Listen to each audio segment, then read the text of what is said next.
Hi. Okay, so I'm here with Charlotte Perez, and we're going to talk about her platform ideas. Okay, so you're for 100% renewable energy? I am. It's time. Is there you want to say anything about that? Yeah, I just Solar believe trees, that gardens. it's better for the earth. It creates jobs. I don't see any negative downsides about it. Renewable energy. What about Black Hills? So you want solar and wind power? That's renewable energy. Black Hills is oil, and that's not renewable energy. Right. So how do you feel about Black Hills? So Black Hills needs to go. They're taking advantage of our residents, and they're not helping in any way. They're very detrimental to the city, so it's time for them to go. What about the Sweden's trash to electricity idea? I love that. Isn't that good? That idea. It's like Back to the Future, right? Yes. Taking trash and making electricity out of it. Right, and we're putting trash back to use. Productive So use. you're not anti-police. No. You're actually in favor of the question 2B, which is a small sales tax for 24 new police. Right, but not just any police. Good police. So, right, we do need good police. And then you also like the spirit of question 300. Yes, I like the spirit of it. But we definitely need to make sure that that's 100% for Pueblo and benefits Pueblo in every way. I like the idea that neighborhoods are getting together and we're kind of putting pressure on the police with that. So I like the spirit of it, but yeah, I agree with it. Let's say, what do you like about the police, and then how can we ensure that we have good police? You like the police. You like the police, right? Well, we need the police. Because they need to be able to serve and protect our city. Because my ideal world, we would all just be policing ourselves, and we would, figure it out amongst ourselves. Yeah, but no, you're not as radical as me. No, we definitely need law enforcement. For public safety. Exactly. For a crazy person, someone just shooting a gun off. I'll give the police that credit. They sustain law and order. So it's peaceful, but I think sometimes they're violent. Sometimes they're the violent thugs, and I don't feel safe around them. So I want good police myself. Right. Please excuse me. You gotta answer that. Charlotte speaking.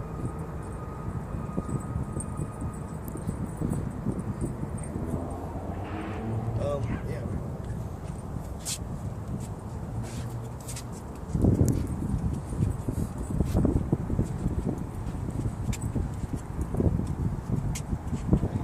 Okay, just go ahead. Okay. Oh, you ready? I'm sorry. No, I think cut it off. What do you think? How do we feel? Are we doing all right? Yeah, we're good. This is good. Did you cut it off? No. Okay. It's still rolling. No, that's fine. That's all real. Okay, so so you say we need the police, because I don't think in a city that I see in a small town, some small towns don't have any police officers at all, so you got to take care of yourself. But since you can't get rid of the police, you got to have good police. So how are you going to guarantee Pueblo City that we're going to have good police? We need to be able to do a process of elimination to make sure that we're hiring the right police officers for the right reasons. People that don't have, mental weaknesses or issues. People that are, stable enough and strong enough to be able to encounter whatever I think it's good to nip it right in the bud. If you just hire the good people, you have several ideas that you came up with to make sure the police that they're doing what they're supposed to be doing. You said you were going to ride along with the police. You're going to make sure that you're building up relationships with them, but then you're also going to make sure that they're doing what they're supposed to be doing, and they're not just going around beating people up. Correct. You also said that you were in favor of the Citizens Complaint Oversight Board, so you wanted a citizens board that was over the police. Yeah, someone that could be like the mediator, someone that's appointed to that position to make sure, to ensure that that everybody's doing what they're supposed to be doing. Like a non-biased third party. Correct.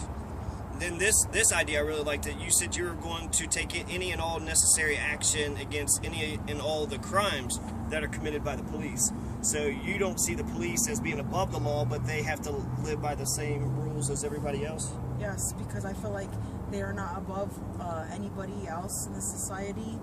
They should not be treated any different, and if anything, they should be also held to higher expectations. Now, this window theory of broken windows theory of policing. Keep walking. This is Rudy Giuliani. He got rid of he kind of quashed the gangs with this. It's the broken windows theory. And his idea was when everything's perfect and pristine, then people will have pride in their neighborhood and they want to take care of it. But as soon as you have a broken window, then that, one broken window, another broken window, trash, litter, and then it all just goes to hell.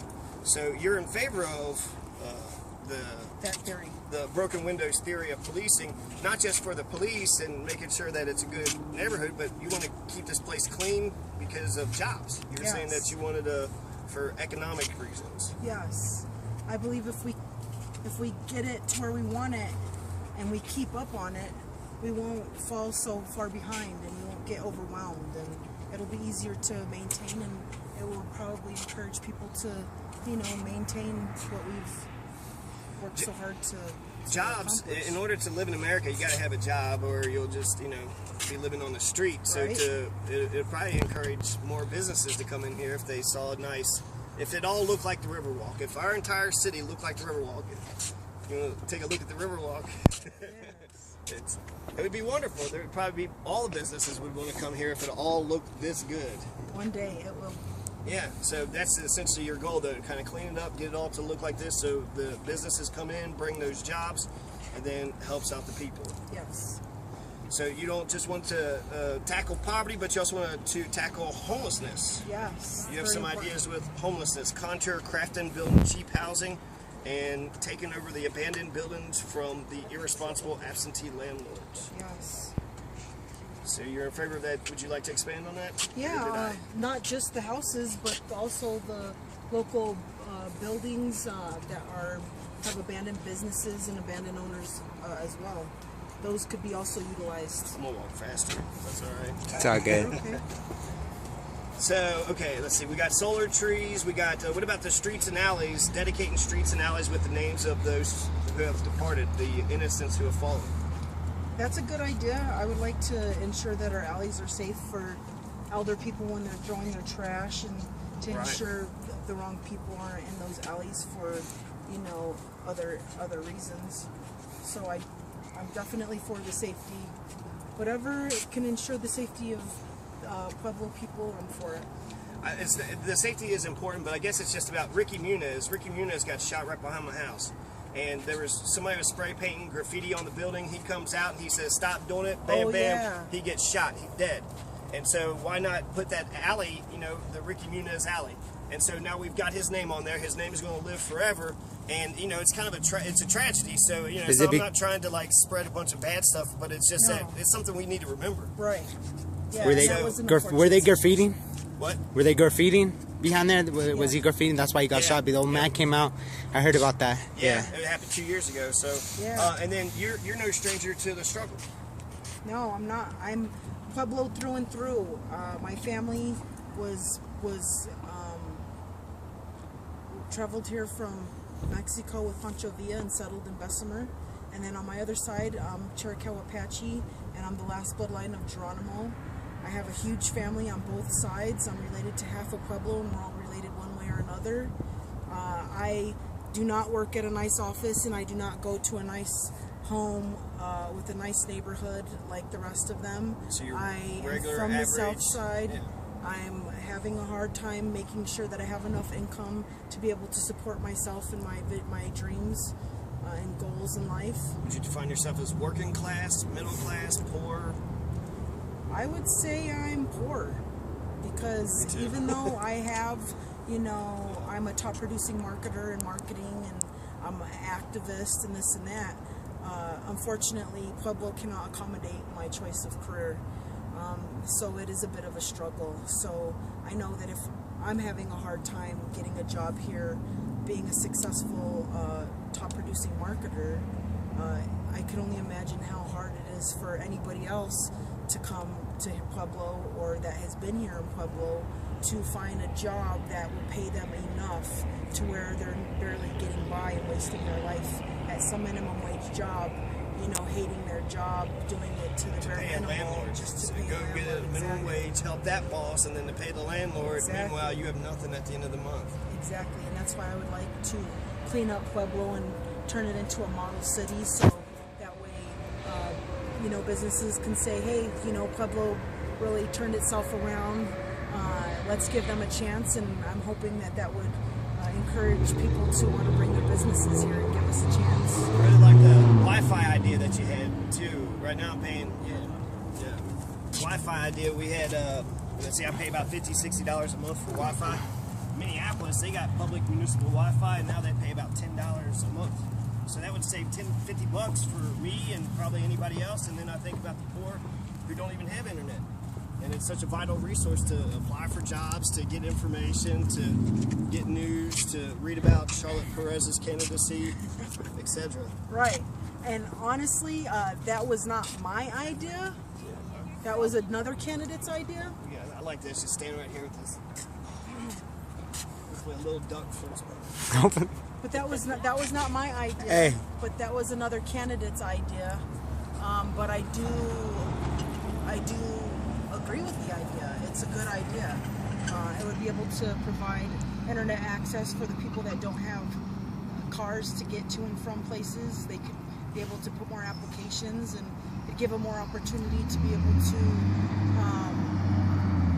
bring in income and make incomes. I believe that's a good idea as well. It was, Jason Muniz come up with the idea, but I feel like it doesn't matter whose mouth it comes out of. A good idea is a good idea. He also mentioned that we need to bring in opera. So what are your thoughts about the opera proposition? Honestly? Jason, yeah, honestly. So I mean, it's great. I'm not very much into opera myself. You don't go listen to the fat lady singing? Right, no, and I honestly would like to do a lot more before I brought Pueblo and some opera, but so that's something like down the line that we could maybe do. But my concerns and my goals and the things that I'm trying to get done are to ensure that Pueblo is stable enough and is on the road to recovery and on to having a brighter future before we're able to add those last. It's kind of a luxury, though. It seems like you're saying you're trying to prioritize. You want to. There's other more important things we need to. Oh no! Right. Oh, excuse me one second. No, that's actually my boss from my other job. Okay. We cut Hi, that. Bianca. How are you?